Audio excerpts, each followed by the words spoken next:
हरि बोल हरि बोल हरि बोल हरि बोल हरि बोल।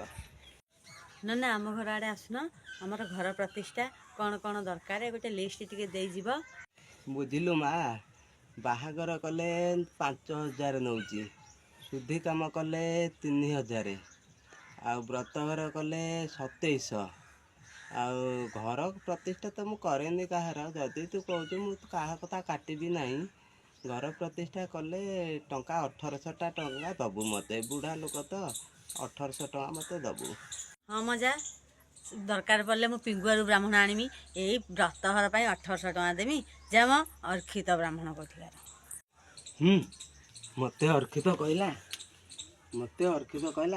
मु कम पैसा रे लोकंकर काम गुरा कर दउची बोली मते अर्खित कहीदेला ना मु एही बसिली आउ जीविनी आ से मते भूल मागिबू तापर मु जीवी।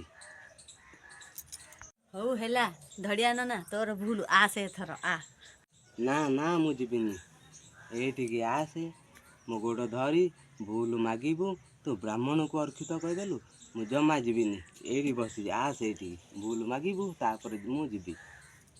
हौ हेला धड़िया ना तोर भूल आसे एथर आ कौन कहलु पुणी कहलु मोर भूल जमा जीविनी एठी बसुची। नाई म आस टिके कामटा छिड़ी गले जीव भारी। हौ हेला एइथरक करदेवी आउ आउ काम पड़िले तमर मु जमा आसबिनी जदि आउ को ब्राह्मण डाकी काम करदब मो भेड़ा बुड़ी जीव। आलो झियो मु कौन तो कथा को धरुची मु बुढ़ा हेलेनी कौन झीटा कहीदेला जदि कहीदेला अर्पित मु कौन तो कथाटा को धरुची। हौ चाले चाले मंडली पकेइबा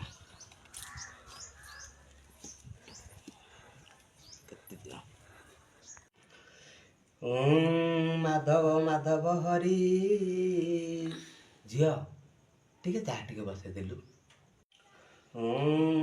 माधव माधव हरि झियो पूजा सरू सरू 2 घंटा कि 3 घंटा लागिब कौन खाइबा को करछ। माधव माधव हरि झियो तो पुआ कौन पान दिखंड आनिब नना पाई खाली निजर लोकटा बोली मु खाली तते कहूची अन्य लोक होइतिले मु काहार एंती करबा को आसी नथांती।